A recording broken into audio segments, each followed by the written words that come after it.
Okay, morning all.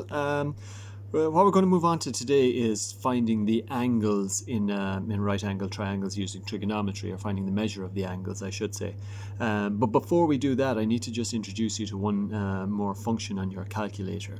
So, in order to do that, I just want to go over one little thing again. So, if we knew the angle in a triangle, we'll say that it was 30 degrees, and we wanted to find what sine of 30 degrees was equal to. Well, now all we'd have to do is get our calculator and find sine of 30. So making sure we're on D again for degrees, and just getting sine and 30 equal to, and our answer is a half. So sine of 30 degrees is equal to a half. Now, here's the thing. Sometimes we're given the answer first and we want to find out what the angle is. So if, for instance, we were told something like this, sine of some angle, we don't know what it is, let's call it x, gives me an answer of a half. What is the angle this time? So we were okay when we had the angle and we wanted to find out what sine of it was. We put it into our calculator. And so this time we have the answer, but we want to find what the angle is. And luckily enough, we have a function in our calculator to do that. And the function in the calculator is called sine inverse. And it looks like this. It looks like sine to the power of -1.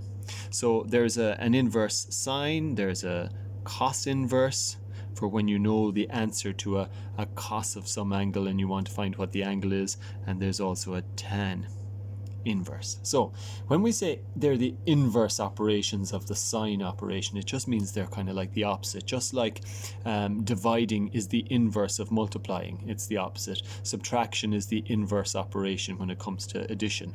So they're the opposite. So they reverse, if you like, what you did already. So this, we're going to start at a half and go backwards and find what the angle was. So let's see it on the calculator. So here we go.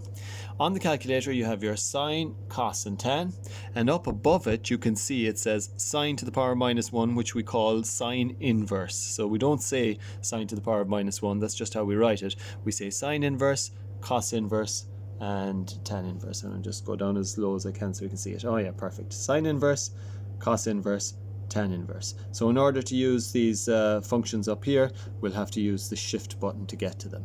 Okay, so here's what we do. We say shift first of all, and then we say sine. So we get this sine inverse, and we must put something in here to calculate some value. Well, since we were told that sine of something gives us a half, then it's the half we put into the inverse function to work our way back to whatever the angle was. So sine inverse, and we put in a half, 1/2, close the bracket, equals, and we can see it brings us back to 30 here. And again, that's 30 degrees because it's an angle we're looking for. So then we can say that x is equal to 30 degrees. So let's try it one more time, and you don't have to do this first, but I'm just going to do that so that we can look at our answer, I suppose, and know that we're correct. So if I get something like tan of 45 degrees, what would the answer to tan of 45 degrees be? Well, if I put it into my calculator, tan 45, it says it's equal to 1. Okay, so it's equal to 1. So if somebody then came to me and said, tan of what? We'll call it y. Tan of what gives me 1? Well, the first thing I'm going to do is I'm going to want to work backwards, so I'm going to use the backwards tan, or the inverse tan operation or function. So I'm going to say tan inverse, I'm going to take whatever's on this side, 1, equal to, and I'm going to put the y on the other side. So tan inverse 1 will give me y. So I just need to put that into my calculator. And again, there's the tan button, but we must do shift to get to the tan inverse. Tan inverse 1, close my brackets, equal to 45 degrees. So y is equal to 45 degrees, just like we knew it was going to be because we worked it out prior to that.